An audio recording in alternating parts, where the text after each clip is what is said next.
Hello student, बहुत बहुत स्वागत है डीके सर क्लासेस में। बाबू आज की वीडियो जो है काफी इंपॉर्टेंट है 2024 के बोर्ड एग्जाम के लिए। और आज की इस वीडियो से मैं बता दूं कि 22 तारीख वाला आने वाला पेपर को आज की इस वीडियो से 60% क्वेश्चन सीधे सीधे टकराएंगे, क्योंकि आज की वीडियो जो होने जा रही है बाबू ये खुद का 2024 का यूपी बोर्ड ने जो मॉडल पेपर जारी किया था इसमें से सेम ऐसा ही पेपर यानी 22 फरवरी को यानी कि आने वाला है सेम। और इस पेपर का मैं फुल सोल्यूशन देख रहे हैं ना, ये बोर्ड की कॉपी के जैसा थ्रू एक एक क्वेश्चन का सॉल्यूशन कर दिए हैं। यहां पे चलिए मतलब पूरा आपको एक एक क्वेश्चन का इस पेपर का सॉल्यूशन कर लेना बाबू। और इस पेपर का सॉल्यूशन से बोल रहा हूं ना, आपको 60% क्वेश्चन यानी कि 60 नंबर इस पेपर से सेम टू सेम फंसेगा। गारंटी बोल रहा हूं, पेपर जब देख के आएंगे ना बाबू तो बोलेंगे कि हाँ सर मॉडल पेपर से एकदम सेम फंस गया था। यूपी बोर्ड ने खुद ही इसको वायरल किया है। तो आज की इस वीडियो को पूरा अच्छे से समझ लीजिए, एक एक क्वेश्चन को कैसे लिखना है, क्योंकि अंतिम मौका चल रहा है। अंतिम मौका में आप मार दीजिए चौका, क्योंकि वीडियो काफी वायरल हो जा रही है। तो वीडियो को प्यारा सा लाइक कर देना, चैनल पे नए हैं तो सब्सक्राइब करके जुड़ जाइए,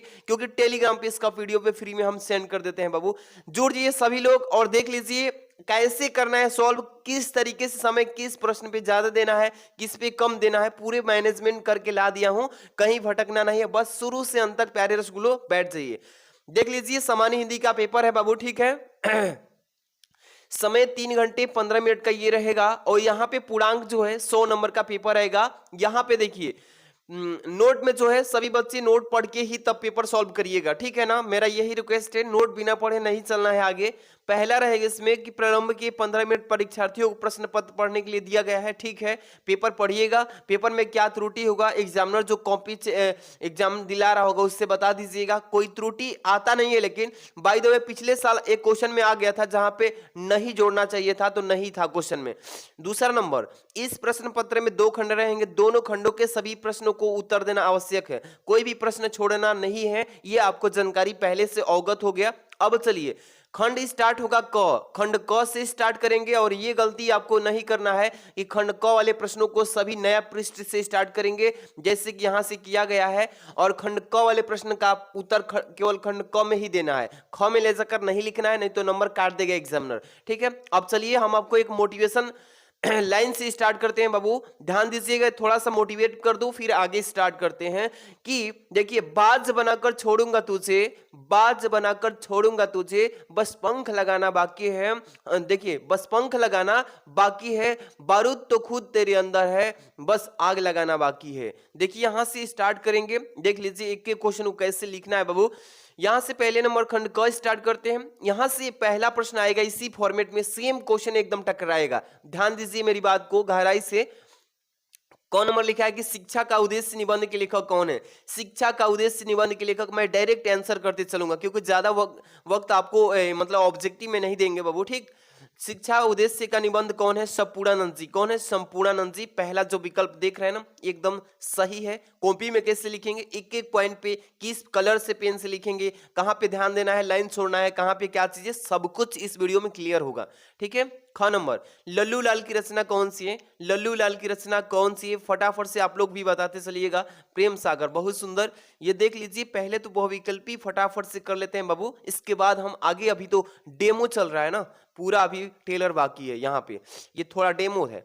देखिए पर्दा कहानी के लेखक कौन है, पर्दा जो कहानी है इसके लेखक कौन है, तो यशपाल जी हैं। कौन है बाबू, यशपाल, जो चौथा ऑप्शन देख रहे हैं। इसके बाद अगला जो क्वेश्चन आप देख रहे हैं यहाँ पे देखिए घ नंबर का, आवारा मसीहा की रचनाकार कौन है, विष्णु प्रभाकर, राम वृक्ष बेनीपुरी, राहुल संस्कृत्यायन, रागे राघव। चारों विकल्प में से कौन सा सही है, तो यहाँ पे विष्णु प्रभाकर जी। कौन है बाबू, विष्णु प्रभाकर। इसके बाद अंग नंबर, बाण भट्ट की आत्मकथा के लेखक कौन है बाबू, बाण भट्ट की आत्मकथा के लेखक जो है हजारी प्रसाद द्विवेदी जी, यानी चौथा विकल्प इज द राइट ऑप्शन, ठीक है। अब चलते हैं बाबू, आपको पेपर में कैसे कॉपी लिख करके छाप देना है अच्छा स्कोर करने के लिए। सबसे पहले खंड क से स्टार्ट करेंगे प्यारे स्टूडेंट, ध्यान दीजिएगा। खंड क लिखिएगा इस तरीके से और तब इसके बाद ही स्टार्ट करिएगा प्रश्नोत्तर संख्या। अब बहुत बच्चे बोलते हैं कि सर किस पेन से हेडिंग डालें। आप देखिए जो स्केच आता है 2 रुपये 3 रुपये का मार्केट में ब्लैक वाला, उससे भी हेडिंग डाल देंगे प्रश्नोत्तर संख्या, कोई दिक्कत नहीं। पेपर के उधर साइड में नहीं जाएगा उसका, ठीक है, स्याही नहीं जाएगा। मैं मतलब अच्छे से लिखा हूं, आपको थोड़ा दिखाने के लिए यहाँ पे दिखा भी दूं। देखिए मतलब उतना नहीं, ये तो कैमरा के पूरा समीक्ष आया इसलिए उसको ले लिया है, लेकिन आपको उतना दिखाई नहीं देता है। आप चाहें तो उससे भी हेडिंग डाल सकते हैं, ठीक है। या मोटा वाली जो जेल पेन आती है 10 में, उसको भी यहाँ पे हेडिंग के लिए यूज कर सकते हो, ठीक है बाबू। अब देखिए प्रश्नोत्तर संख्या पहला का हल करना है ना, 5 विकल्पिक है पहला में, तो ऐसे लिख लीजिएगा बाबू कि प्रश्नोत्तर संख्या पहला। इसके बाद अब इसमें कितने प्रश्न है, पहला में क ख ग घ अंग, 5 विकल्पिक है ना। अब क्या करना है आपको, सीधे सीधे पेन उठाना है ब्लैक वाला, क ख ग घ पूरा लिख लीजिएगा, क्योंकि एक एक लाइन में इसका आंसर आ जाएगा, ठीक है। इसके बाद अब क का कौन सा सही है, जैसे क नंबर का दूसरा विकल्प सत्य है, दूसरा यानी संपूर्णानंद जी छाप दीजिए, जैसे दूसरा संपूर्णानंद, ठीक। ख का देखिए बाबू दूसरा सही है प्रेम सागर, ख का दूसरा सही है प्रेम सागर, ऐसे लिखना है आपको पेपर के समय, ठीक। ग का पर्दा कहानी वाला चौथा विकल्प सत्य है, तो 4 लिख के यशपाल लिख दीजिएगा, ठीक है ना। इसी तरीके से घ का देखिए आवारामसी एक रचनाकार, पहला विकल्प सत्य है विष्णु प्रभाकर, ऐसे लिख लीजिए विष्णु प्रभाकर, ठीक है बाबू। इसके बाद अंग नंबर है जो चौथा विकल्प हजारी प्रसाद द्विवेदी जी, यहाँ पे 4 लिख के और हजारी प्रसाद द्विवेदी, इसी फॉर्मेट में इसी क्राइटेरिया में अच्छे से लिखिएगा, आपको एक एक नंबर का कमी नहीं होगा, फुल में फुल मिलेगा। ये जो मैं फॉर्मेट बता रहा हूँ टॉपर ऐसे लिखते हैं, टॉपर, ठीक है ना। आगे बढ़ते हैं बाबू, दूसरा नंबर क्वेश्चन पे आ चुके हैं, ध्यान दीजिएगा। क नंबर की कामायनी किस युग की रचना है, जरा इसका कमेंट में बताइएगा कि कामायनी किस युग की रचना है। क्षयवादी युग, एकदम जितने बार रिवीजन करोगे ना एकदम उतना ही अच्छा होगा, एकदम बढ़िया से हलवा की तरह इसको तैयार कर लेना है। इसके बाद ख नंबर, निम्नलिखित कवियों में से कौन प्रगतिवादी युग का कवि है, अग्रदास, तुलसीदास, नंददास, रामधारी सिंह दिनकर, जल्दी जल्दी बता सकते हैं आप ही कमेंट में। जो भी बच्चे अच्छे से तैयारी किए हैं, एकदम बढ़िया से तैयारी किए हैं, बता दीजिएगा रामधारी सिंह दिनकर। इसके बाद ग नंबर देखना प्यारे स्टूडेंट, टार सप्तक का प्रकाशन वर्ष सभी के जुबान पे आ गया इसका आंसर कि हाँ किस सन में हुआ था, 1943 में। बहुत सुंदर तैयारी आपकी है और उम्मीद है कि आप लोग 98 तो एकदम अच्छा से लाएंगे अगर इस तरीके से इस पेपर को अच्छे से पढ़ के जाते हैं बाबू, ठीक। इसके बाद घ नंबर, द्विवेदी युग की रचना नहीं है, ये देखिए पेपर में नहीं पूछा गया है ना, तो इसका मतलब कामायनी जो है ये वाला द्विवेदी युग की रचना नहीं है। इसके बाद अगला प्रश्न है अंग, अष्ट छाप के कवियों का संबंध किस काल से, भक्ति काल के किससे, तो यहाँ पे जैसे ही आए हैं बाबू, यहाँ पे देखिए 4 विकल्प दिया है, राम भक्ति सखा से, ज्ञानश्री सखा से, यहाँ पे प्रेमश्री सखा से, कृष्ण भक्ति सखा से, ये चौथा विकल्प जो है इसका राइट ऑप्शन होगा। अब इसको भी कॉपी में कैसे लिखना है बेस्ट तरीका से, चलिए अब आपको क्या करना है, थोड़ी मेरी बात को ध्यान से गहराई समझना है, इस लाइन को छोड़ दीजिएगा, ठीक। यहाँ पे छोड़ के इसके बाद एक लाइन में यहाँ पे प्रश्न उत्तर संख्या 2 लिखिएगा। इसी तरीके से थोड़ा टाइम मिले तो यहाँ पे अंडरलाइन कर देना तो अच्छा दिखेगा, क्योंकि हेडिंग का मतलब ही होता है अंडरलाइन थोड़ा कर देना। इसके बाद यहाँ से क ख ग घ अंग यानी 5 डाल दीजिएगा, जैसे पहले में डाले थे ना, मैंने सिखाया ना पहले में, वैसे ही क ख ग घ अंग डाल लीजिएगा, और जो भी क नंबर का विकल्प सत्य है छाप डालिएगा, जैसे कि आपको मैंने बताया ना। ख का दूसरा विकल्प क्षयवादी युग, ठीक है बाबू, वैसे ही ख का चौथा है रामधारी सिंह दिनकर, यहाँ पे दिख रहा है ना आपको। ऐसे ही ग का यहाँ पे पूछा था तार सप्तक का प्रकाशन वर्ष 1943, ये जो कि दूसरा विकल्प में सत्य है, ऐसे ही छाप डालिएगा, ठीक है बाबू। घ नंबर चौथा नंबर विकल्प है यानी कामायनी, यहाँ पे देख रहे हैं ना। इसके बाद अंग का कृष्ण भक्ति सखा, जो कि इधर हम लोग अभी इसका सॉल्यूशन यहाँ पे किए हैं, ठीक है। जितने भी प्यारे स्टूडेंट जुड़ रहे हैं, प्यारा आप लोग से यही रिक्वेस्ट है कि प्यारा सा लाइक कर देना बाबू, आप लोग के लिए इतना हार्ड वर्क किया जा रहा है, इतना मेहनत से लिखा जाता है, आप लोग के पास वीडियो बना के शूट करके लाया जाता है ताकि आपको पेपर में सीधे सीधे मतलब कि हेल्प मिले। तो वीडियो को लाइक, चैनल पर सब्सक्राइब कीजिए। इसके बाद हिंदी के बाद इंग्लिश, फिजिक्स, केमिस्ट्री, बायो जो भी चीजें हैं ना, सबका एक एक अच्छे से तैयारी कराया जाएगा इस चैनल पे।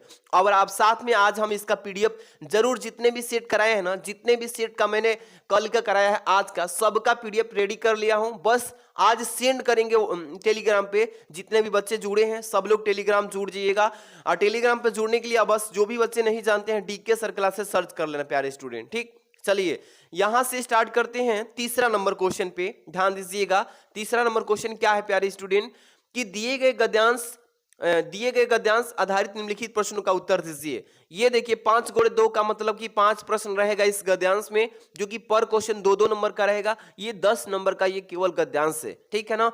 इसमें कितना टाइमिंग देना है पेपर में करते समय, मैं अभी समय बता दूंगा कितना समय में कर लेना, नहीं तो छूट जाएगा अगला क्वेश्चन। देखिए कि पहले नंबर तो इसको पढ़ना है, पहले नंबर इस गद्यांश को क्या करना है बाबू, पढ़ लेना है। कैसे पढ़ना है, पहचानना है कि किस पार्ट से गद्यांश दिया है।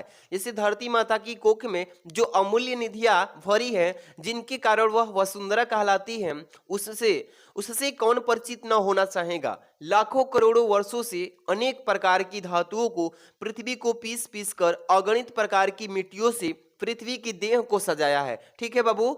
अब हमारे भारतीय का अभ्युदय के लिए यहाँ पर देखिए के लिए इन सब की जांच पड़ताल आवश्यक है।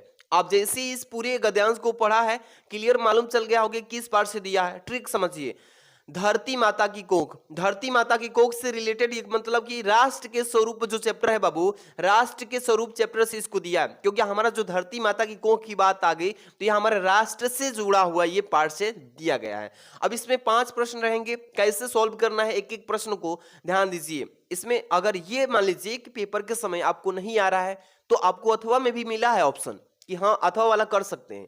अथवा वाला भी अशोक का फूल उसी मस्ती में हंस रहा है, इसको भी कर सकते हैं, चाहे तो इसको भी कर सकते हैं। दोनों एकदम इजी है, आराम से समझ के कर लेना है। पहले नंबर को मैं बता देता हूं कैसे लिखना है पेपर में। देखिए बाबू, लिखना है सबसे पहले यहाँ पे एक एक चीज हम आपको सिखा देते हैं कि पेपर में ऐसे ही छापिएगा, टॉप करेंगे टॉप। देखिए प्रश्नोत्तर संख्या 3 लिखिएगा बाबू, ठीक है। अब संकेत जरूर डालिएगा, एग्जामिनर जो कॉपी चेक करेगा ना वो समझ जाएगा कम से कम कि जो बच्चा गद्यांश हल किया है कौन सा किया है भाई, क्योंकि उसको ज्यादा खोजने में दिक्कत ना आए और फटाफट से जांचते हुए आपको फुल नंबर देता जाए। संकेत इसलिए डाल दीजिएगा, जैसे कि धरती माता हो गया तो धरती माता की और बीच में जो है डॉट डॉट कर देना बाबू। इसके बाद जांच पड़ताल आवश्यक है, लास्ट में से ये चीजें डाल देना। सबको लगभग क्लियर, ये तो जानकारी होगा कि संकेत कैसे लिखना है, क्लियर। इसके बाद ये जो गद्यांश है इसका संदर्भ लिखेंगे। संदर्भ कैसे लिखेंगे, यहाँ पे पहले प्रश्न में ही पूछ दिया है, दूसरा में क्या पूछा है, चलिए एक एक को सॉल्व करेंगे। सबसे पहले उपर्युक्त गद्यांश का संदर्भ पूछा है ना, इसका संदर्भ लिखिएगा। इसके बाद धरती वसुंधरा क्यों कहलाती है, चलिए यहाँ पे आ जाइए बाबू। सबसे पहला नंबर प्रश्न में संदर्भ लिखना है ना, कैसे लिखेंगे कि लिखेंगे प्रस्तुत गद्यांश, सबको इसी फॉर्मेट में लिखना है कि प्रस्तुत गद्यांश हमारी पाठ्य पुस्तक के गद्य भाग में संकलित एवं भारतीय संस्कृत के अध्येता डॉक्टर वासुदेव अग्रवाल द्वारा लिखित राष्ट्र का स्वरूप शीर्षक निबंध से अवतरित है। इतना बस लिख देना है प्यारे स्टूडेंट, और आपको यहाँ पे बस संदर्भ लिखते ही आपको 2 नंबर एग्जामिनर फटाक से देगा, ठीक है ना। अगला प्रश्न, धरती वसुंधरा क्यों कहलाती है, यानी कि जो हमारी धरती माता है जिस पे हम निवास करते हैं ये वसुंधरा क्यों कहलाती है, पेपर में गद्यांश के अनुसार आंसर लिखेंगे। यहां पे ध्यान दीजिएगा, एक एक प्रश्न को निचोड़ करके रख दीजिएगा। 2 नंबर, पृथ्वी को वसुंधरा इसलिए कहा जाता है क्योंकि पृथ्वी में विभिन्न प्रकार की मूल्यवान वस्तुएं भरी है, निधियां भरी है। जैसे कि पृथ्वी में कोयला है, पेड़ पौधे हैं, हीरा, जो भी कुछ है ना सभी पृथ्वी में ही समाहित है, इसलिए हम इसको क्या बोलते हैं, वसुंधरा बोलते हैं, ठीक है। इसके बाद अगला प्रश्न देखिए बाबू, 3rd नंबर की रेखांकित अंश की व्याख्या कीजिए। जो यहाँ पे अंडरलाइन किया है, जैसे कि धरती माता की कोख में जो अमूल्य निधियां भरी है जिसके कारण वह वसुंधरा कहलाती है, उससे कौन परिचित न होना चाहेगा। यहां तक बस इसका अंडरलाइन का भाव बताना है। चलिए ध्यान दीजिए, सबसे पहले 3rd नंबर का यहाँ पे रेखांकित अंश की व्याख्या लिखिएगा, हेडिंग इसकी लिखेंगे कि लेखक का कहना है कि, यहाँ पे पहले एक एक लाइन का समझिए, धरती माता की कोख में जो अमूल्य निधियां भरी हैं, ठीक है ना। तो लिखेंगे कि लेखक का कहना है कि पृथ्वी की कोख में अमूल्य रत्न भरे पड़े हैं, ठीक है ना। इसके बाद जिसके कारण वो वसुंधरा कहलाती है, अमूल्य वसुंधरा का मतलब बहुमूल्य रत्न धातुएं व खनिज पदार्थ, अन्न, फल, जल, इसी प्रकार की असंख्य अनमोल वस्तुएं जिसे भूमि के अपने आंचल में क्या कर रखी है, छिपा करके रखी है। यहां तक बस जैसे पूछेगा प्रश्न ना वैसे ही लिखना है। अब बहुत बच्चे करते हैं कि चलिए हम चढ़ा बढ़ा करके 2-4 लाइन और लिख देंगे तो एग्जामिनर नंबर देगा, नहीं, आपको टू द पॉइंट लिखना है। टू द पॉइंट का मतलब जिस तरीके से प्रश्न जितना बोला है उतना में ही आंसर देना है। चलिए अगला प्रश्न है इसमें 4 नंबर कि पृथ्वी की देह को किसने सजाया है, बताइए पृथ्वी की देह को किसने सजाया है। तो यहाँ पे आइए, इसी गद्यांश में तो है, देखिए यहाँ पे देखिए हम बता देते हैं कि पृथ्वी को पीस पीस कर अगणित प्रकार की मिट्टियों से पृथ्वी की देह को सजाया है, कुछ नहीं है, बस इसी गद्यांश में से आंसर देना है। जैसे 4 नंबर देखिए कि पृथ्वी की देह को इस पर दिन रात बहने वाली नदियों, पृथ्वी पर दिन रात बहने वाली नदियों, और देखिए पहाड़ों को पीस पीस कर और असंख्य प्रकार की मिट्टियों से सजाया है। समझ में आ गया ना। अब गद्यांश में से ही इसका आंसर आप बना के लिख देंगे, कुछ आइडिया ना लगे तो। अब यहाँ पे देखिए 5 नंबर, भावी आर्थिक अभ्युदय हेतु हमें क्या करना चाहिए, इसी प्रश्न का आंसर यहाँ पे ध्यान दीजिए। देखिए बाबू 5 नंबर का लिखेंगे यहाँ पे कि भावी आर्थिक अभ्युदय हेतु हमें सबकी जांच पड़ताल करना चाहिए, क्योंकि यहाँ पे दिया है कि भावी आर्थिक अभ्युदय के लिए इन सब की जांच पड़ताल आवश्यक। देखिए इस पूरे गद्यांश का आंसर इसी में से दे देना है। समझ में आ गया ना। चाहे तो इसको भी कर सकते हैं, बहुत इजी है, दोनों एकदम इजी है बाबू, लेकिन दोनों को करके जाना पेपर में। इसमें से 60% क्वेश्चन सीधे टकराएंगे, आएंगे जब पेपर देके बोलेंगे सर क्या बताए थे, सेम आ गया था सर। आप लोग इंग्लिश की भी तैयारी जबरदस्त करेंगे एकदम, हम बोल रहे हैं। चलिए अब यहां से हम क्वेश्चन नंबर 4 पे चलते हैं बाबू। जितने भी प्यारे स्टूडेंट जुड़ रहे हैं सब लोग प्यारा सा लाइक और चैनल पे नए सब्सक्राइब कर लीजिएगा। पीडीएफ भी हम आपको भेजेंगे बाबू, टेंशन मत लीजिए, आपके लिए मैं इतना हार्डवर्क करेंगे ना कि एकदम अच्छा नंबर आएगा। लिखा है कि दिए गए गद्यांश पर आधारित निम्नलिखित प्रश्नों के उत्तर दीजिए। ये देखिए 5 गुणे 2 यानी 10 नंबर का ये भी है पद्यांश। लिखा है कि दुर्बलता का ही चिन्ह विशेष शपथ है, पर अवलाचन के लिए कौन सा पथ है, ये बोला है ना। यदि मैं उकसाई गई भरत से हूं तो पति समान ही स्वयं पुत्र भी खोऊं, ठहरो मत रुको मुझे कहूं सो सुन लो। अब देखिए पाओ यदि उसमें सार उसे सब चुन लो, करके पहाड़ सा पाप मौन रह जाऊं, राई भर भी अनुताप न करे पाऊं। जैसे इस पूरे पद्यांश को आपने पढ़ा, इस पूरे पद्यांश में देखिए बाबू क्या इसमें 5 प्रश्न रहेंगे, इसमें भी क्या रहेगा 5 प्रश्न। इसके बाद इधर भी अथवा में क्वेश्चन दिया गया है, देख लीजिए इधर भी अथवा में क्वेश्चन दिया गया है। आप चाहे तो मेन वाला कर लेना या अथवा वाला कर लेना।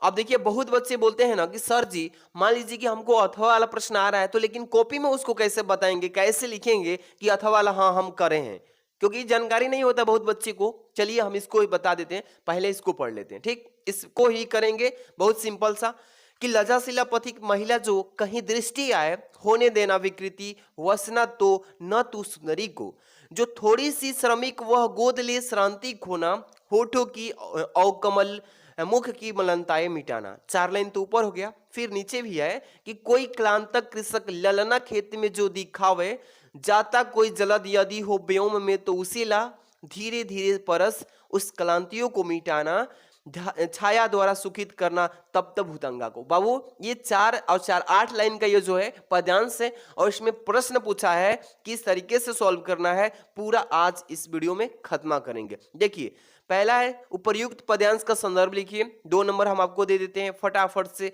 रेखांकित अंश की व्याख्या कीजिए, फिर 2 नंबर दे देते हैं। बस 2 ही तो है, 2 ही अंडरलाइन है, इसका करेंगे। अभी हम सटीक तरीका बताएंगे, ठीक, बने रहना। अब देखिए राधा लज्जाशिला पथिक महिला के विषय में क्या कहना चाहती है। चलिए अब क्वेश्चन को शॉर्ट स्टार्ट करते हैं। सबसे पहले अथवा वाला करना है बाबू। हम एक एक पॉइंट को आपका जो माइंड में चल रहा है ना, सभी हमारे पास आ गया है कि क्या माइंड में चल रहा है, इसीलिए आपके हिसाब से मैं क्वेश्चन को सॉल्व करके ला दिया हूं। देखिए प्रश्नोत्तर संख्या 4 हो गया। अब बहुत बच्चे बोल रहे थे कि सर अथवा वाला करना है, तो आपको प्रश्नोत्तर संख्या 4 लिखने के ठीक बाद बाबू अथवा लिख देना है। क्या लिखेंगे, अथवा लिख दीजिएगा।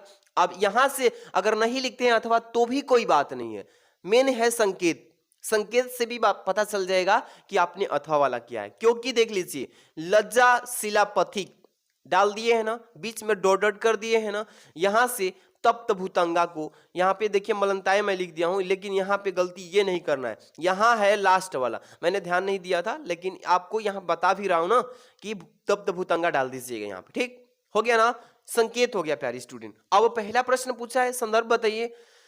चलिए संदर्भ देखिए कैसे इसको छाप डालना है। पहले नंबर क्वेश्चन में ही संदर्भ पूछा है ना कि प्रस्तुत पद्यांश महाकवि अयोध्या सिंह उपाध्याय, लिखा है ना कि अयोध्या सिंह उपाध्याय द्वारा प्रिय प्रवास से हमारी पाठ्य पुस्तक के पद भाग में संकलित पवन दूतिका शीर्षक काव्यांश से उद्धृत है। उद्धृत का मतलब कि लिया गया है, समझ में आ गया। इसके बाद अगला प्रश्न पूछा था बाबू कि रेखांकित अंश की व्याख्या कीजिए। जो यहाँ पे 2 लाइन को अंडरलाइन किया है, इसकी पूरी व्याख्या कर देना है। जो थोड़ी सी श्रमिक वह हो गोद ले श्रांति खोना, होठों की औ कमल की मुख मलनताएं मिटाना, यही है ना। इस दोनों लाइंस का यहाँ पे व्याख्या करना है बाबू। चलिए कैसे इसकी व्याख्या करेंगे, हेडिंग टू द पॉइंट डालना है, एक एक हम चीज को क्लियरफाई करेंगे। चलिए पहला है सॉरी दूसरा नंबर क्वेश्चन है, रेखांकित अंश की व्याख्या करना है। तो ध्यान दीजिए, लिखेंगे कि हे पवन, यहाँ पे जो लाइन कह रहा है इसका भाव कि जो थोड़ी सी श्रमिक वह हो गोद ले शरांतिक होना। कह रहा है कि हे पवन, यदि तुझे मार्ग में कोई लाजवंती स्त्री दिखाई पड़े तो इतने वेग से न बहना, यानी इतने वेग से हवा ना बहना कि उसके वस्त्र उड़कर अस्त व्यस्त हो जाएं और उसका शरीर उघड़ जाए। ठीक, आगे देखिए, होठों की और कमल मुख की मलानताएं मिटाना। बस, तो यदि वह थोड़ी सी भी थकी दिखाई दे, ठीक है, तो उसे गोद में लेकर उसके चारों ओर से होकर यानी घेर कर उसकी थकान को मिटा देना। बस 2 लाइन का यहाँ पे व्याख्या करना था, हो गया। आगे चलेंगे बाबू, देखिएगा अगला प्रश्न है कि राधा लज्जा शिलापथिक महिला के विषय में क्या कहना चाहती है। आगे चलते हैं, अभी आगे मालूम चलेगा। देखिए यहाँ पे लिखेंगे 3 नंबर का आंसर कि राधा लज्जा शिलापथिक महिला से परोपकार की व्यवहार से उसकी सुंदरता की विकृति करती है। क्या करती है? उसकी सुंदरता के बारे में विकृति प्रशंसा करती है। ठीक है, इसके बाद अगला प्रश्न है 4 नंबर, होठों की और कमल मुख में कौन सा अलंकार छिपा है। और 5वां है जलद और कृषक ललना का अर्थ। ऐसे ही सिंपल प्रश्न लास्ट में पूछेगा गद्यांश वाला या पद्यांश में। तो होठों की और कमल मुख में अलंकार लिखिएगा इस तरीके से 4 नंबर की होठों की और कमल मुख, यहाँ पे चाहे तो इसको ब्लैक पेन से लिख दीजिएगा। कौन सा है? उपमा अलंकार। मैंने यहाँ पे ब्लू से लिखा है, आप ब्लैक से इसको डाल दीजिएगा, इंडिकेट कर देना। ठीक है, इसके बाद जलद और कृषक ललना में कौन सा अर्थ है? तो यहाँ पे लिखिएगा छाया द्वारा सुखित करना, इसका अर्थ ये हो जाएगा। ठीक है ना। इसके बाद यहां से 5 नंबर स्टार्ट होगा। देखिए क्या बोला इसमें, 5 नंबर प्रश्न में क भी आता है ख भी आता है, दोनों आता है ना। चलिए पहले क का लिखा है कि निम्नलिखित किसी एक लेखक का साहित्यिक परिचय देते हुए उनकी प्रमुख उल्लेख कीजिए। रचना जो भी है, रचना नहीं लिखेंगे तो नंबर नहीं देगा। 80 शब्द में लिखना है। 5 नंबर का ये देखिए, यहाँ पे 3 लेखक का नाम भी दिया है, आचार्य हजारी प्रसाद द्विवेदी जी, एपीजे अब्दुल कलाम, वासुदेव शरण अग्रवाल जी। तो देखिए किसी एक के लेखक का यहाँ पे साहित्यिक परिचय, रचना जो भी है दे देना है, तो अब 5 नंबर मिलेगा। तो देखिए आचार्य हजारी प्रसाद द्विवेदी जी लेखक हैं, इसका कैसे लिखेंगे। चलिए यहाँ पे आते हैं बाबू, सभी लोग अच्छे से बैठ जाइए, एक एक चीज को क्लियर अच्छे से दिमाग से ध्यान से समझिएगा। प्रश्नोत्तर संख्या 5 का क लिख लेना। ठीक है, किसके भी बारे में लिख रहे हैं बाबू? तो पहले नंबर लिखिएगा ऑप्शन में डॉक्टर हजारी प्रसाद द्विवेदी जी का। आप साहित्यिक परिचय लिख रहे हैं, जीवन परिचय लिख रहे हैं, तो सबसे पहले ऊपर में ऐसे ही लिख लेना है। ठीक है, इसके बाद अगली हेडिंग होगी जीवन परिचय की। लिखिएगा कैसे लिखना है। जीवन परिचय में क्या क्या मेन चीज होता है जो एग्जामिनर उस पर फोकस करता है कॉपी चेक करते समय। देखिए अभी बताऊंगा, पढ़ते चलूंगा, वहीं पे समझाऊं। तू जीवन परिचय, आचार्य हजारी प्रसाद द्विवेदी जी का जन्म सन 1907 ईस्वी को बलिया जिले के दुबे के छपरा ग्राम में हुआ था। ठीक है ना, जहां से मैं भी हूं, बलिया जिले के दुबे छपरा ग्राम में हुआ था, और मैं भी बलिया डिस्ट्रिक्ट से ही हूं। आप सभी को थोड़ा जानकारी दे दूं, पिता का नाम अनमोल द्विवेदी, माता का नाम ज्योतिषीमती था। ये चीजें जो है अब आपको इंडिकेट क्या क्या करना है, जिस सन में इसका जन्म हुआ, जो आचार्य हजारी प्रसाद द्विवेदी जी हैं, इनका जन्म किस सन में हुआ था? 1907 ईस्वी को। इसको आपको पेपर के समय ब्लैक पेन से सन को लिखना है, बस यही ध्यान रखना है। जो जिस सन में जन्म लिए उनका सन जो है जन्म सन, उसको ब्लैक पेन से। ठीक है, आगे चलिए। पिता का नाम अनमोल द्विवेदी तथा माता जी का नाम ज्योतिषीमती था। आप चाहें तो इनका पिता का नाम भी अनमोल द्विवेदी को ब्लैक पेन से लिख सकते हैं, माता जी का नाम भी ब्लैक पेन से, नहीं तो कोई बात नहीं है। आगे बताते हैं कैसे कैसे लिखना है। द्विवेदी जी सरयू प्राणी ब्राह्मण थे। ठीक है, इनके बचपन का, यहाँ पे अन्ना छूट गया है, बचपन का नाम वैद्यनाथ द्विवेदी था। ठीक है, 18 मई सन 1979 ईस्वी को हिंदी का यह महान पुत्र स्वर्ग में लीन हो गए। अब देखिए मृत्यु जिस सन में हुआ बाबू, उस सन को भी ब्लैक पेन से आप छाप दीजिएगा। यही फॉर्मेट है, बस जन्म सन, मृत्यु सन, ब्लैक पेन से लिख दीजिएगा, यहां से कंप्लीट हो जाएगा आपका। ठीक है, अब ये था जीवन परिचय, इसी में अभी साहित्यिक परिचय भी लिखेंगे, तब जाके 5 नंबर की तैयारी कर पाएंगे। साहित्यिक परिचय के बाद आपको रचना भी लिखना है, जो उनकी उपन्यास हैं वो सभी चीजें इंक्लूड करना पड़ेगा। लिखेंगे साहित्यिक परिचय में कि आचार्य हजारी प्रसाद द्विवेदी जी का हिंदी साहित्य के अंतर्गत आलोचना तथा निबंध के क्षेत्र में अविस्मरणीय योगदान है। 1930 ईस्वी में काशी हिंदू विश्वविद्यालय से ज्योतिषाचार्य की उपाधि तथा 1949 ईस्वी में लखनऊ विश्वविद्यालय से डीलिटी की उपाधि प्राप्त की। जैसे कि आपको डीलिटी भी पढ़ना है तो 12वीं के बाद भी आप जाएंगे तो आगे बहुत पढ़ाई करना है। अब देखिए यहाँ पे मैंने सन जो है ब्लू से डाल दिया है, लेकिन आप लोग इस सन को क्या करिएगा बाबू, यहाँ पे ब्लैक से जरूर डालिएगा। इसलिए मैं एक एक चीज पर ध्यान दिलाते चल रहा हूँ। अब देखिए कई विभागों के अध्यक्ष एवं प्रमुख भी रह चुके हैं। इतना हो गया ना, आगे हम बढ़ते हैं। यहाँ से उनकी कुछ प्रमुख कृतियां जरूर लिखिएगा। उनकी प्रमुख कृतियां जो है यहाँ से लिखिएगा कि आलोचनात्मक कृतियां जो है इसको ऐसे ही लिख दीजिएगा, कम से कम 4 से 5 लिखिएगा। जैसे सुर साहित्य हो जाएगा बाबू, पहले नंबर लिख लीजिएगा। दूसरे नंबर हिंदी साहित्य की भूमिका, ठीक है। तीसरा लिख लीजिएगा प्राचीन भारत के कलात्मक विनोद। इसके बाद चौथा हो जाएगा प्यारे स्टूडेंट कबीर। इसके बाद पांचवा जो हो जाएगा नाथ संप्रदाय। छठा नंबर कालिदास की ललित योजना। 7वां नंबर लिख लीजिएगा हिंदी साहित्य का उद्भव एवं विकास। अगर आप इतना नहीं लिखना चाहते हैं तो कम से कम कबीर तक तो लिख लीजिएगा, 4 लिख लीजिएगा बाबू, ठीक है। नहीं तो एग्जामिनर नंबर कम दे देगा, तो 1 नंबर कम करेगा तो जान रहे हैं ग्राफ गिर जाएगा। मैं सोच रहा हूं ना कि आपको फुल कैसे मिले, कम से कम हार्ड वर्क तो करिए, स्मार्ट वर्क के साथ साथ हार्ड वर्क के साथ साथ स्मार्ट वर्क भी करें। ये हो गया था आपका। तो यहाँ पे थोड़ा सा निबंध संग्रह बाबू छूट रहा था। देखिए निबंध संग्रह जरूर डालिएगा। निबंध संग्रह जो भी लिखे हैं ना, जैसे कल्पलता लिखे हैं, अशोक के फूल भी लिखे हैं उन्हीं ने, कुटज भी लिखे हैं, विचार और वितर्क भी लिखे हैं, विनक विचार और प्रवाह भी लिखे हैं। तो इतना लिख के आदि भी लिख देंगे बाबू, तो कोई दिक्कत की बात नहीं है। अब अगला हेडिंग उपन्यास लिख लीजिएगा। उपन्यास में क्या लिखेंगे, जैसे कि बाण भट्ट की आत्मकथा लिख लेना। इसके बाद अनामा दास का पोथा हो जाएगा, पुनर्नवा हो जाएगा, चारूचंद लेख हो जाएगा। तो इतना उपन्यास में छाप देना है। तो 5 नंबर कोई रुकने वाला नहीं है, ठीक है। इसी तरीके से लिखना भी है, जिस तरीके से चीजें मैं बताते चल रहा हूं। चलिए 5 का ख पे आते हैं बाबू। और नया जब खंड स्टार्ट करेंगे ना यहाँ से 8वां नंबर से, तो एक मोटिवेशन बहुत ही अच्छा देंगे, ध्यान रखिएगा। चलिए 5 का ख, निम्नलिखित में से किसी एक कवि का साहित्यिक परिचय देती है, उनकी प्रमुख कृतियों पर प्रकाश डालिए जी। ये 5 नंबर का आएगा बाबू, ध्यान दीजिएगा। जैसे कि पहले नंबर लिखा है बाबू कि मैथिली शरण गुप्त, सुमित्रा नंदन पंत। तीसरा है रामधारी सिंह दिनकर। आप किस चीज के बारे में, किस कवि के बारे में जीवन परिचय तैयार किए हैं, आप जो भी तैयार किए हैं बहुत बेस्ट है। इस वीडियो में मैं बता देता हूं मैथिली शरण गुप्त जी के बारे में, कितना बढ़िया से ट्रिक से कैसे याद करेंगे जीवन परिचय किसी का भी, ध्यान दीजिए। चलिए ध्यान से देखते रहिए। देख रहे हैं ना, प्रश्नोत्तर संख्या 5 के ख लिखिएगा। क्या लिखेंगे बाबू, प्रश्नोत्तर संख्या 5 का ख कर रहे हो, ख लिख लीजिए। मैथिली शरण गुप्त जी 1 नंबर पे आ रहे हैं ऑप्शन में, तो मैथिली शरण गुप्त ऐसे लिखिएगा। और क्या गलती नहीं करना है जीवन परिचय में, नहीं तो नंबर कट जाएगा। इसीलिए मैं एक एक गलतियों को सुधारने का भी इसमें तरीका बता रहा हूं। सबसे पहले जीवन परिचय हेडिंग डालिएगा, लिखिएगा कि मैथिली शरण गुप्त का जन्म सन 1886 ईस्वी में। अब देखिए इस सन को ब्लैक पेन से तो लिखे हैं, लेकिन अंडरलाइन हाईलाइट भी किए हैं किसी अलग मार्कर हाइलाइटर से। तो आपको पेपर के समय ये हाइलाइटर का प्रयोग नहीं करना है, नहीं तो एग्जामिनर सीधे 0 कर देगा, नंबर अलाउड नहीं है। तो इसलिए क्यों करेंगे, केवल आप ब्लैक पेन से इस क्वेश्चन को डाल दीजिएगा, ठीक है। एक बार मैं समझा दिया, फिर से पढ़ रहे हैं। मैथिली शरण गुप्त का जन्म सन 1886 ईस्वी में चीर गांव में हुआ था। कहां पे, चीर गांव में हुआ था। इनके पिता सेठ रामचरण गुप्त थे। देखिए इनके पिता को ब्लैक पेन से लिख दीजिएगा।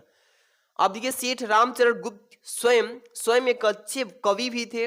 गुप्त जी पर अपने माता पिता का पूर्ण प्रभाव पड़ा था, ठीक है ना।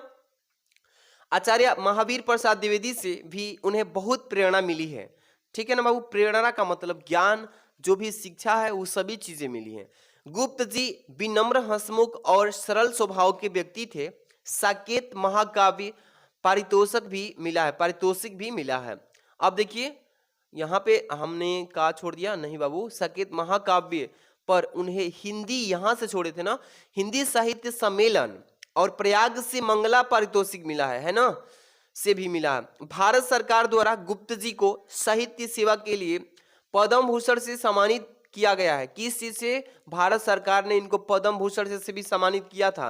और जीवन के अंतिम क्षण, जो मृत्यु का क्षण आता है उसको बोलते हैं जीवन का अंतिम क्षण, तक ये निरंतर साहित्य सृजन करते रहे, लगातार अपने जीवन में पूरा एकदम विकास करते रहे।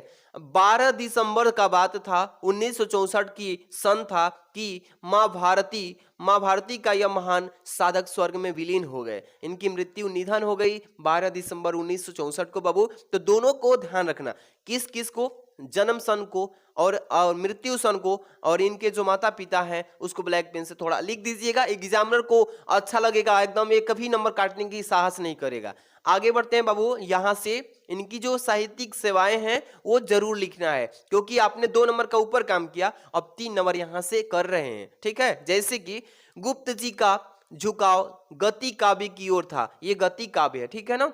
और राष्ट्र प्रेम इनकी कविता का प्रमुख स्वर रहा, ठीक है ना। इनके काव्य में भारतीय संस्कृति का प्रेरणाप्रद चित्रण हुआ है, ठीक है बाबू। आगे देखिए, यहां से लिखेंगे, इन्हें साकेत महाकाव्य पर हिंदी साहित्य सम्मेलन प्रयाग मंगला प्रसाद पारितोषिक भी मिला है। देख लीजिए कितना इन्होंने कठिन कार्य किया है, जो कि इनके इतने बड़े सम्मान से सम्मानित किया गया है। इसके बाद साकेत लिख लीजिएगा कि यह उत्कृष्ट महाकाव्य है जो रामचरितमानस श्री कह लीजिएगा, श्री रामचरितमानस के बाद राम काव्य का प्रमुख स्तंभ है, ठीक है बाबू। इसके बाद लास्ट में ये जरूर लिखिएगा साहित्य में स्थान, पूरा लिखेंगे ना तो ही 5 नंबर देता है। देखिए अगर एक चाहेंगे कि हम ये छोड़ दे साकेत तो वो 1 नंबर इसी के वजह से काट देगा, इसलिए तैयारी पक्की रखिए पक्का नंबर लेने के लिए, ठीक। लिखेंगे साहित्य में स्थान कि राष्ट्रीय कवि मैथिली शरण गुप्त आधुनिक हिंदी के सर्वाधिक लोकप्रिय कवि रहे हैं।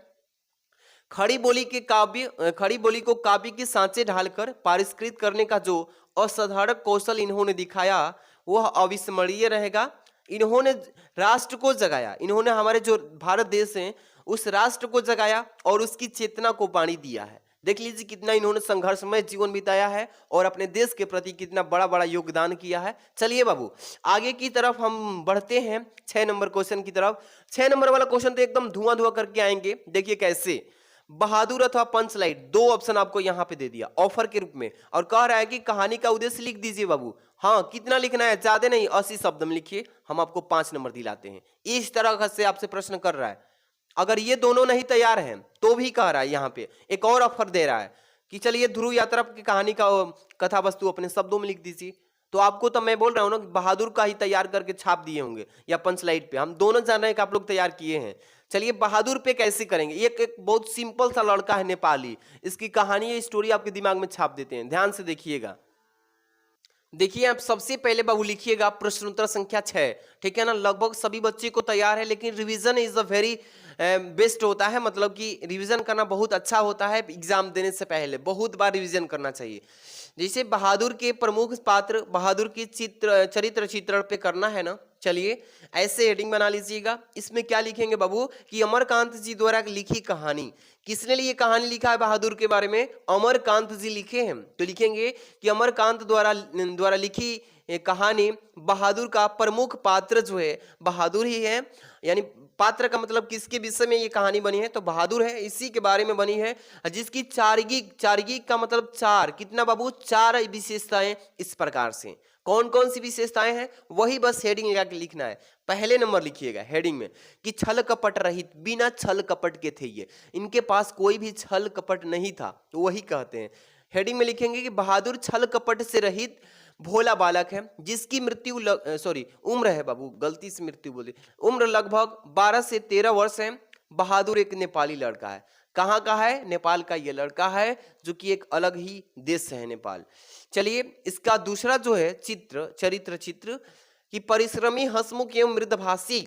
परिश्रमी मतलब ज्यादा से ज्यादा कठिन मेहनत करने वाला, हंसमुख मतलब बहुत हंसी खुशी से रहने वाला, मृदभाषी कोमलता से किसी से बात करने वाला। लिखेंगे कि बहादुर हर समय हंसते रहते थे, जिससे भी बोलते थे तो बड़ी नम्रता एवं मृदुता के साथ बोलते थे। वह अत्यधिक परिश्रमी है, कौन, वही बहादुर। पूरे घर के सदस्यों का काम अथक करता है, ठीक है, जिसका भी काम बाकी रह जाता फटाक से जाकर वही कर देता था। देख लीजिए इसके पास कितना साहस है, कितना बहादुर है बच्चा। आगे हम बढ़ते हैं 3 नंबर की तरफ। सहनशील, ईमानदार एवं सच्चे हृदय वाला, ये तीसरा है इनका चरित्र। लिखेंगे कि बहादुर सत्य हृदयी है, यानी कि सच्चा हृदय वाला। वह ईमानदार होने के साथ साथ सच्चे मन वाला बालक है। इतना लिखेंगे, थोड़ा सा आगे लिखेंगे बाबू, एक एक चीजें हम आपको क्लियर करने के लिए खड़े हैं, बस आप लोग एकदम जुड़े रहना प्यारे रसगुल्लो। आप लोग लिए इतना हार्ड वर्क कर सकते हैं तो आप लोग अपने लिए नहीं कर सकते क्या? आप लोग बने रहिए, वीडियो को प्यारा सा लाइक, चैनल पे सब्सक्राइब तो बस कर देना, इसी से छोटा सा रिक्वेस्ट है। अब पीडीएफ तो हम सेंड करेंगे, तैयारी पक्की कर लीजिए। हाँ, आगे क्या है कि किशोर उससे बार बार बदसलूकी करता है। एक किशोर उसका दोस्त है जो कि गांव का ही है, और वो बार बार बदसलूकी नहीं कहते हैं, जैसे कि मजाक करता, उल्टा सीधा बातें करना, तो बदसलूकी करता है। परंतु वह थोड़ी ही देर में उस बुला देता है। वो थोड़ी देर में क्या करता है, बहादुर जो है उसकी बात को भूल जाता है, नहीं अपने दिमाग पर लेता है। लेकिन जोड़ दिया ना, लेकिन जब उसे बाप की कोई गाली अगर दे दे, लिखेंगे ऐसे, यदि कोई उसकी माँ बाप को कोई गाली दे दे तो बहादुर का स्वाभिमान जाग जाता है। जो अंदर का शैतान है, जो अंदर का भगवान है, वो जाग जाता है और गाली देने वालों को उसके हिसाब से प्रहार करता है। चलिए 4 नंबर, ये चौथा लास्ट है उसका गुण कि मातृप्रीत भक्त, यानी माता पिता का भक्त था। भगवान को, माता पिता को ही भगवान मानता था। जैसे बालक बहादुर अपने माता पिता के प्रति भक्ति भावना रखता है, अपने कमाए पैसे माँ को ही देना चाहता है। ठीक है बाबू, इस प्रकार हम देखते हैं कि बहादुर एक व्यवहार कुशल, स्नेही एवं ईमानदार बालक है। उसका चरित्र जो है पाठक को अपनी ओर आकर्षित कर लेता है। जो ये कवि लिखे हैं पाठक, उस बहादुर का गुण जो है पाठक की तरफ आकर्षित हो जाता है, वो एकदम ललायित हो जाता है कि इस बच्चे में कितना खासियत है, कितना अच्छा क्वालिटी है। आप सबके पास ऐसा होना चाहिए। आगे बढ़ते हैं क्वेश्चन की तरफ। हाँ, 7 नंबर, 100 पठित खंड काव्य के आधार पर एक खंड के प्रश्न उत्तर लिखिए। 5 नंबर का 80 शब्दों में लिखना है। ये देखिए जिला वाइज जाता है, किसके हिसाब से, जिला के हिसाब से। ठीक है बाबू, और 5 से 7 जिलों का एक ग्रुप बना के उसमें 2 प्रश्न या 4 प्रश्न डाल देगा। आप किस जिले से हैं उसके हिसाब से याद कर लीजिएगा, क्योंकि आपको मैं बता नहीं सकता कि आप किस जिले से हैं, क्योंकि हर एक जिले का अलग अलग क्वेश्चन होता है। ठीक है ना बाबू, हर एक जिले का देखिए, कुछ श्रवण कुमार खंड काव्य के पर अलग ही है, इधर जब बढ़ेंगे तो कोई अलग ही जिले का है। देख रहे हैं कि नहीं, पूरे अलग अलग जिले का है ना, तो आपको मैं कैसे बता सकता हूँ किसी एक का, ये लॉन्ग हो जाएगा। इसलिए आप थोड़ा सा रिक्वेस्ट है कि कमेंट में बता देना कि सर हम इस जिले से हैं। ठीक है, उसके हिसाब से आप लोग पढ़िएगा, कमेंट में बता दूंगा। अब देखिए नेक्स्ट क्वेश्चन जो है आपका यहाँ से खंड ख से स्टार्ट होगा बाबू। ठीक, खंड ख जो है यहाँ से अब 50 नंबर का यात्रा है बाबू। यहाँ से भी आप तैयारी करिएगा बेस्ट। अगर यहाँ से जो ग्रामर पोर्शन है, अगर थोड़ा सा भी लापरवाही करेंगे तो इसमें नंबर कट जाता है। तो ग्रामर पोर्शन जो खंड ख है अच्छे से रिप्रेजेंट करना है, कैसे हल करना है, यहाँ से एक एक चीज को ध्यान से देखिए। यहाँ से प्रश्न संख्या 8 से स्टार्ट होगा। ठीक है बाबू, 8 में जो क होगा एक आएगा ख, लेकिन दोनों का जो है 7-7 नंबर का ही प्रश्न है। पहले में 8 का क दिया है कि दिए गए संस्कृत गद्यांश में से किसी एक का संदर्भ हिंदी में अनुवाद करना है बाबू। ठीक है, देखिए इसमें 2 संस्कृत का गद्यांश दिया रहेगा, किसी एक को सॉल्व करना है। क्या सॉल्व करना है कि उस गद्यांश का संदर्भ लिखना है बाबू। गद्यांश का संदर्भ कंप्लीट होते उसको हिंदी में अनुवाद कर देना है। ठीक, जैसे कि लिखा है कि महामना विद्वान वक्ता धार्मिको नेता पटुआ पत्रकारिश्चित, इसके बाद परमस्य सर्वोच्च गुण जनसेवय आसित, पत्र कुत्रापि अयम जाननम दुखितान पीड़ास पश्यांतम, यहाँ पे तत्रैव सह शीघ्र में उपस्थितः सर्वविधिनम महासत अकरोत प्राणी सेव अस्य स्वभाव एवासित। आप चाहें तो इसको कर लेना, या अथवा में भी दिया है उसको भी कर सकते हैं। जैसे ये भी लिखा है ना कि हंस राजा तथा तदाएव परिसर मध्य आत्मनः, लिखा है कि भगिने पाप, यहाँ पे हंसोपोत काय, इसके बाद दुहित मक्षत, यहाँ पे लिखा है कि मयूरो हंस, देखिए हंस पोती का पर्याय लज्जित, यहाँ पे लज्जित है बाबू। तस्मात, यहाँ पे स्नान स्थानात, यहाँ पे पलायित, यहाँ पे पलायित है। ठीक है, हंस करोपित हस्त मानसः स्वगृहम अगछत। तो आप चाहें तो इसको कर लीजिए, या ऊपर वाला, तो ऊपर वाला ही कर लेना है क्योंकि बार बार रिपीट कर रहा है। इस बार चांस है, वेरी आईएमपी है, इस गद्यांश को सॉल्व करना है। जैसे महामन वाला को करना है, कैसे खंड वाइज करेंगे। यहां से खंड जो अगला स्टार्ट करेंगे बाबू, ये नया पृष्ठ से स्टार्ट करेंगे। कहां से, तो नया पृष्ठ से स्टार्ट करेंगे। आप लोग ध्यान दीजिएगा, मैं एक एक पृष्ठ को आपको ध्यान से समझाने की कोशिश करूंगा।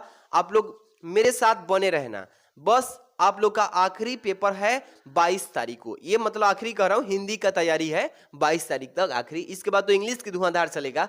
यहां से खंड ख नया पृष्ठ से स्टार्ट करेंगे। ठीक है बाबू, यहां से प्रश्नोत्तर संख्या 8 का क करेंगे। अब यहाँ पे संकेत डालेंगे, जैसे कि हिंदी में आपने गद्यांश में डाला था, पद्यांश में भी डाला था, वैसे ही संस्कृत के गद्यांश में भी डालेंगे कि महावना डॉट डॉट करके स्वभाव एवासित। मैंने इसी गद्यांश को लिखा है महामना यहाँ पे। ठीक है, लास्ट वाला समझ में आ रहा है ना। इस पूरे गद्यांश का अब संदर्भ लिखेंगे कि महामना विद्वान वक्ता धार्मिको नेता पत्रकाशित, मतलब इस पूरे गद्यांश का संदर्भ लिखिएगा। चलिए कैसे लिखेंगे, तैयारी बढ़िया से करके रखिएगा। संदर्भ लिखिएगा, यह गद्य खंड हमारी पाठ्य पुस्तक के संस्कृत भाग में संकलित महामना मालवीय नामक पाठ से लिया गया है। बस इतना लिख लीजिएगा प्यारे रसगुल्लो, 2 नंबर तैयारी हो गई। ठीक है ना। इसके बाद ये जो आप देख रहे हैं इस संस्कृत के गद्यांश का हिंदी में अनुवाद करना है। ये तो संस्कृत में है, इसी भाव को हिंदी में व्यक्त कर देना है, अनुवाद कर देना है। तो 5 नंबर और 2 नंबर संस्कृत के संदर्भ पे 7 नंबर मिल गया ना। चलिए, महामना विद्वान वक्ता धार्मिको नेता पटुआ पत्रकारित, यहां तक चलते हैं। पहले नंबर यहाँ पे अनुवाद हेडिंग डालिएगा बाबू, यहां से लिखिएगा कि महामना विद्वान वक्ता धार्मिको नेता एवं कुशल पत्रकार थे। क्या थे? कुशल पत्रकार थे। सफल पत्रकार कह लीजिए, कुशल कह लीजिए, किंतु इनका सर्वोच्च गुण जनसेवा ही था। मतलब सर्वोच्च मतलब सबसे सुंदर इनका जो गुण था वो लोगों को, गांव के लोगों के जो भी थे, आपके कस्बे के, शहर के, उन सब की सेवा करना था इनका गुण। आगे देखिए, परमस्य सर्वोच्च गुण जनसेवा आसित, यहां तक तो बता दिया हूं। यत्र कुत्रापि अयम जनानम दुखिनम पीड्यानम पश्चात तत्रैव सह शीघ्रमेव उपस्थित सर्वद्विदनम महासत अकृत। यहां पे कह रहा है, देखिए ध्यान से, कि जहां कहीं भी ये लोगों को दुखित और पीड़ित देखते थे, मतलब गांव में जो भी कोई दुखित रहता था, पीड़ित रहता था पीड़ा से, वहीं शीघ्र उपस्थित होकर सब प्रकार की सहायता करते थे। मतलब किसी भी प्रकार की कोई कमी नहीं रखते थे। प्रवासियों की सेवा इनका स्वभाव ही था। मतलब जो गरीब लोग हैं, जिसकी जरूरत है किसी सामान की, उसको सेवा करते थे। इसके बाद लिखेंगे यहां से कि प्राणी से अस्य स्वभाव विभाषित, वही लिख दिए यहाँ पे कि प्राणी की सेवा इनका मतलब स्वभाव था। यहां तक बस लिख देना है, जितना बोलेगा ना उतना का ही लिखना है, आगे नहीं लिखना है। यहां से मैंने अलग मतलब लिख दिया था क्योंकि इसमें नहीं था, और मैंने छाप दिया क्योंकि किताब से छाप रहा था, तो किताब से नहीं होगा। जितना बोले टू द पॉइंट लिखिएगा, बस इसलिए मैं समझा रहा हूं। ठीक, आगे बढ़ते हैं, इसको आपने खुद कर लेना। अथवा यहां से ख देखिए, दिए गए पद्यांशों में से किसी एक का संदर्भ हिंदी में अनुवाद करना है। ठीक है बाबू, ये भी आपका 7 ही नंबर का आएगा प्यारे रसगुल्लो। लिखा है ना कि न मे रोचते भद्रम वह उल्कस्य विवेचनम अक्रदुदस्यम मुखम पश्य कथम कुद्दो भविष्यत। आप उसको कर लेना, या नीचे अथवा में भी दिया है, यहाँ इसको कर लेंगे। तो किसी एक को करना है। देखिए किसको मैं किया हूं, ध्यान से बस देख लीजिएगा। यहाँ पे आते हैं, इधर पेज जो है थोड़ा उल्टा लगा दिए थे। यहाँ पे न में रोचते, पहला ही बता देता हूं। चलिए ध्यान दीजिएगा प्यारे रसगुल्लो, यहाँ पे प्रश्न संख्या 8 के ख कर रहे हैं बाबू। यहां से लिखिएगा संकेत में कि न में रोचते, बीचवा में जो है डॉट डॉट तो करना भूलिएगा मत। ठीक है ना। इसके बाद कुद्दो भविष्यत, कौन सा मैंने बताया है? पहले नंबर। आपको लगभग तैयारी हो गया होगा इसका। रिविजन इज द बेस्ट, मतलब रिविजन तरीका अच्छा होना चाहिए। संदर्भ जो है पहला लिखिएगा इसका कि प्रस्तुत श्लोक हमारी पाठ्य पुस्तक के संस्कृत भाग में संकलित जातक कथा नामक पाठ के उलुक जातकम शीर्षक से उद्धृत है, यानी कि लिया गया। लिख लेंगे इससे। हाँ चलिए, आगे वाला जो क्वेश्चन इसमें है, इसी 2 लाइन का आपको हिंदी में अनुवाद कर देना है बस, कि नमे रोचते भद्रम वह उल्कस्य विवेचनम। इस एक लाइन का पहले ध्यान दीजिए। लिखेंगे अनुवाद में कि तुम लोगों का इस उल्लू को राजा बनाना मुझे ठीक नहीं लगता। ठीक है ना। यहां पे लिखेंगे अकुद्रस्य मुखम पश्य कथो कुद्दो भविष्यत। ठीक है, इसे समय के क्रोधहीन मुख को ही देखो, कुछ होने पर यह कैसा हो जाएगा। देख रहे हैं ना, उल्लू को कभी राजा नहीं बनाना चाहिए। आगे बढ़ते हैं, यहां से स्टार्ट करते हैं बाबू। यहां से प्रश्न संख्या 9 है। मुहावरा और जो होता है ना लोकोक्तियां, उसमें से उसका अर्थ लिख करके वाक्य में प्रयोग करना होता है। अर्थ लिखेंगे तो 1 नंबर मिल जाता है, और जैसे ही वाक्य में उसको प्रयोग करते हैं तो 1 नंबर, यानी 2 नंबर का तैयारी हो जाता है। इससे पहला नंबर दिया है बाबू तलवार की धार पर चलना, दूसरा है टक्का सा जवाब देना, तीसरा है दाल में काला होना, चौथा उधर है तो आपको उधर जाने की कोई जरूरत नहीं, नहीं आ रहा है तो जाना ही पड़ेगा। पहला ही मैं बताता हूं, लेकिन किसी एक को ही करना है, ये नहीं कि सभी को छाप दीजिए। बहुत बच्चे को ध्यान नहीं आता, उस समय पूरा छापते हैं तो आपका तो टाइम ही इन्वेस्ट होगा, दूसरा कि उस पर नंबर भी नहीं मिलेगा। ठीक है, ध्यान रखना। तलवार की धार पर चलना, इसका अर्थ क्या होता है, इसका वाक्य प्रयोग क्या होता है, चलिए ध्यान दीजिए। यहां पे आगे है ना, लिखिएगा प्रश्नोत्तर संख्या 9 का पहला नंबर। ठीक है बाबू, क्या लिखेंगे कि तलवार की धार पे चलना, इसका अर्थ होगा बहुत कठिन कार्य करना। तलवार की धार पे चलना का मतलब ही होता है बहुत कठिन कार्य करना। प्रयोग ऐसे लिखिएगा हेडिंग डाल के कि मैंने इस कार्य को कैसे किया, यह तो तलवार की धार पर चलने के ही समान है। आप लोग भी बहुत कठिन मेहनत कर रहे हैं, पेपर की तैयारी कर रहे हैं, अच्छे से तैयारी करेंगे तो एकदम अच्छा नंबर स्कोर करेंगे बाबू। सब लोग अच्छे से बस बने रहना। हम एक एक प्रश्न को यहाँ पे सॉल्यूशन समझा देते हैं, कोई भी आपको इतना मॉडल पेपर का कॉपी पे लिख के समझाने वाला नहीं है, गारंटी बोल रहा हूं। आप किसी भी यूट्यूब पे जाइए, आपको पूरा एक पेपर का, एक सेट का, पूरे सेट का 2023 में जो सेट हुआ था ना, 2023 का मैं पूरे सेट का तैयारी करा कर डाल दिया हूं। वीडियो जाके आप तैयारी करना और आज शाम तक पूरा सेट आ जाएगा, पूरा एकदम हिंदी की निचोड़ तैयारी एकदम 100 में 100 हलवा कर देंगे। तो आप लोग जुड़ जाइए, जो भी बच्चे नहीं जुड़े हैं लाइव शेयर कर दीजिए इस सेशन को और वीडियो को लाइक शेयर कर देना बाबू। ठीक है, चैनल पे नहीं तो जुड़ जाइए सब्सक्राइब करके। चलिए आगे का क्वेश्चन जो है 10 नंबर, हम आपको एक एक क्वेश्चन का तैयारी जो है बेस्ट कराने की कोशिश कर रहे हैं। देखिए प्रश्न संख्या 10 जो है, अपठित गद्यांश पर आधारित निम्नलिखित प्रश्न का उत्तर दीजिए।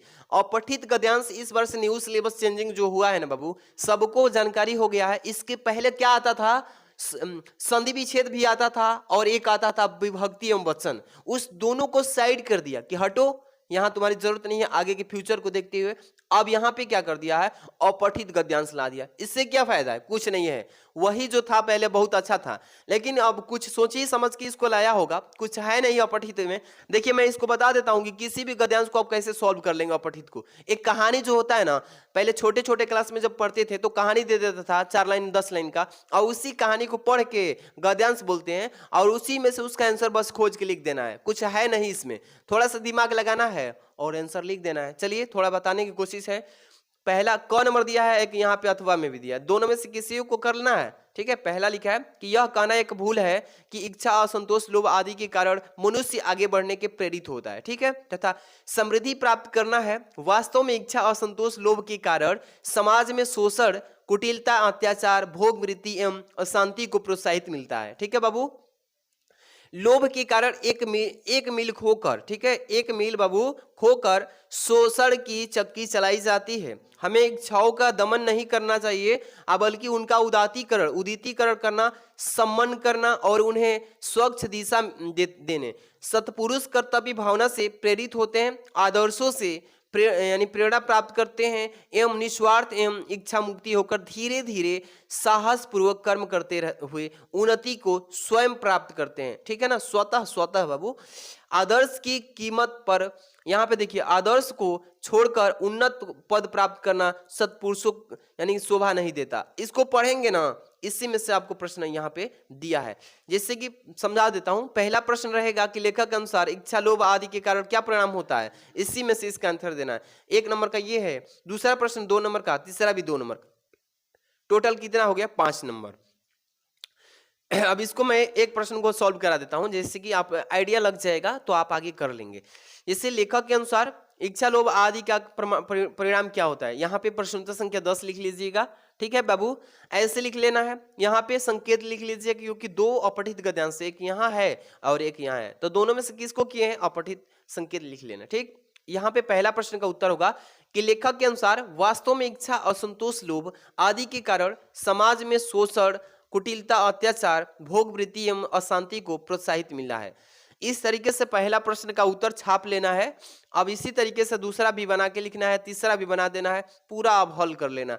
अपठित गद्यांश में कुछ बताने की कोई जरूरत नहीं है, क्योंकि अपठित का मतलब ही होता है बिना पढ़ा हुआ आएगा, उसको पढ़ के उत्तर लिख लेना है। ठीक, आगे बढ़िए।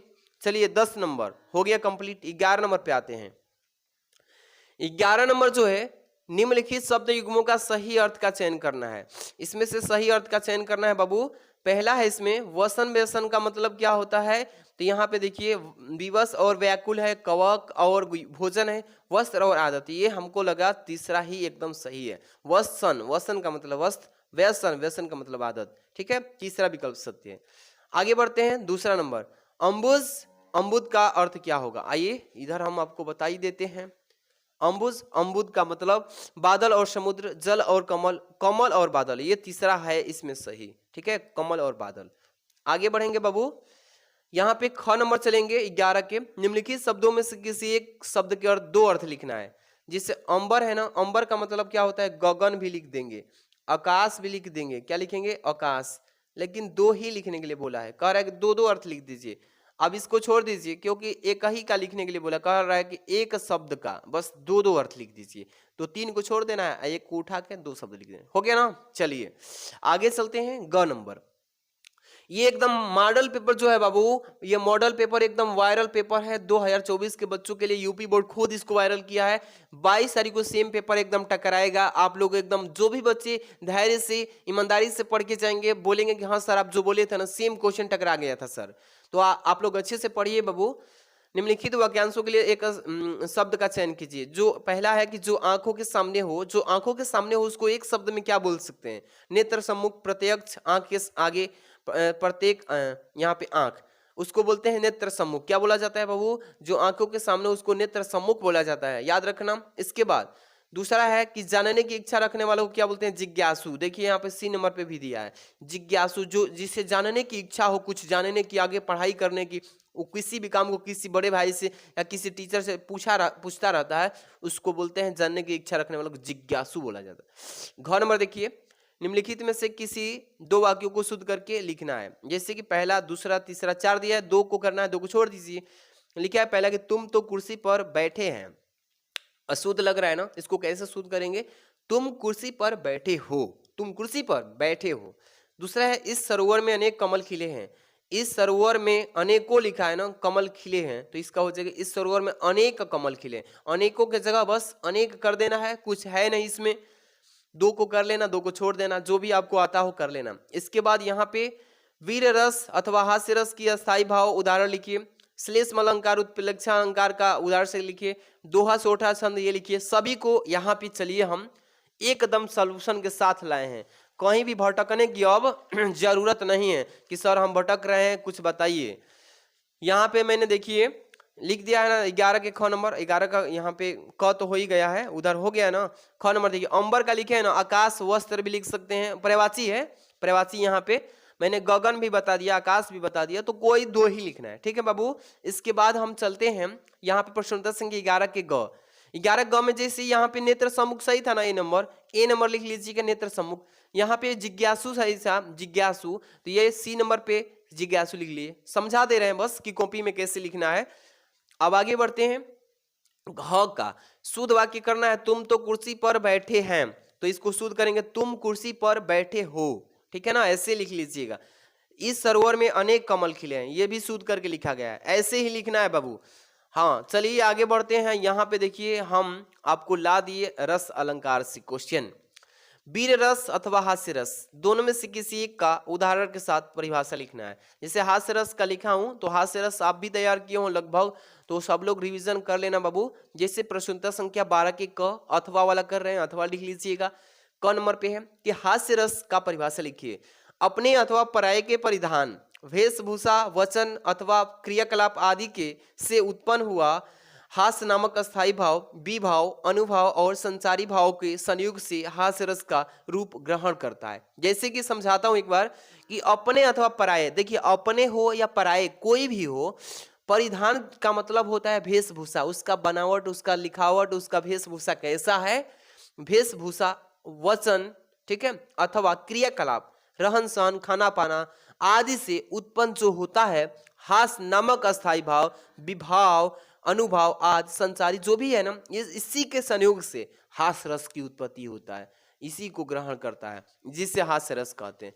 अब आगे बढ़ते हैं, इसमें क्या क्या और लिखना है बाबू, हम आपको उदाहरण भी समझा रहे हैं एकदम सटीक तरीके से। उदाहरण है कि नाना वाहन नाना वेशा, विहसे शिव समाज नीचे देखा, को मुखहीन विपुल मुख काहू, बिन पद कर कोहू बहु पद बाहू। आप इस तरीके से इसका उदाहरण लिख लेना बाबू, ठीक है ना। पूरा आपका 2 नंबर देगा एग्जामिनर, इस तरीके से लिखेगा तो टॉप करने से कोई रोकेगा ही नहीं। अगला है इसमें ख नंबर की श्लेष्म अथवा उत्प्रेक्षा अलंकार को डिफाइन कीजिए। इसमें उदाहरण के साथ बताइए। श्लेष्म को लिख लीजिए या यहाँ पे इसका उत्प्रेक्षा, तो हम श्लेष्म का ही बता देते हैं। चलिए ध्यान दीजिए, यहाँ पे प्रश्नोत्तर संख्या 12 के ख लिख लीजिएगा बाबू, ठीक है। और यहाँ से श्लेष्म अलंकार हेडिंग डाल ले रहे हैं। क्या लिखेंगे कि जब एक शब्द एक ही बार प्रयुक्त होता है, कह लीजिए कि जब एक शब्द है और उस शब्द का एक ही बार प्रयुक्त होता है किंतु उसके 2 या 2 से भी अधिक अर्थ होते हैं, ठीक है, तब वहां कौन सा अलंकार उत्पन्न हो जाता है? श्लेष्म अलंकार। कहने का मतलब तो आपको सटीक समझ में आ गया होगा। इसका उदाहरण लिखेंगे कि चिर जीवे जोरी जुरे, क्यों न स्नेह स्नेह गंभीर, को घटिए ब्रिज भानु वे हलधर के वीर। ये उदाहरण हो गया, समझ में आ गया बाबू। ये 2 नंबर का काम कर लिया। स्पष्टीकरण जरूर करना इसका, यहाँ पे स्पष्टीकरण लिख लीजिए कि कैसे स्पष्ट होता है कि श्लेष्म अलंकार है भाई। तो उदाहरण इस स्पष्टीकरण का दे देना कि ब्रिज भानु और हलधर शब्द में एक ही बार प्रयोग आया है, लेकिन इसका जो है अर्थ अलग अलग हो जाएगा, एक से अधिक हो जाएगा। आगे बढ़ते हैं। यहाँ पे अगला प्रश्न है, दोहा अथवा सोरठा का छंद का उदाहरण सहित परिभाषा लिखिए। दोहा लिख लीजिए या सोरठा लिख लीजिए, तो हम दोहा को ही बता देते हैं। चलिए प्रश्न संख्या 12 के गौ पे आ चुके हैं बाबू। प्रश्न संख्या 12 के गौ पे आ चुके हैं। दोहा का लिख लीजिए। दोहा अर्ध सममात्रिक छंद है जिसमें 4 चरण होता है, ठीक है ना, चाहे होते हैं। इसके पहले और तीसरे चरण में 13-13 मात्राएं होती हैं। दूसरे तथा चौथे चरण में बाबू 11-11 मात्राएं होती है। इसे ही दोहा बोला जाता है। ऐसे ही लिख दीजिएगा, उदाहरण जरूर लिखिएगा। उदाहरण समझ लीजिए कैसे लिखना है, हेडिंग डाल लीजिए। उदाहरण, मेरी भव बाधा हरो राधा नागरी सोई, जा तन की झाई परे श्याम हरि दूती होई। आप देखिए इसकी, ये तो उदाहरण हो गया। मात्राएं दर्शा लीजिए।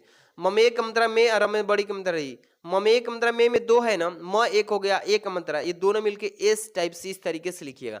रम एक हो गया, अरम बड़ी की मात्रा हो गया, तो इसमें भी 2 हो गया, तो एस टाइप से। भ एक है ना, तो एक इस तरीके से विराम जैसे। व एक है तो व में।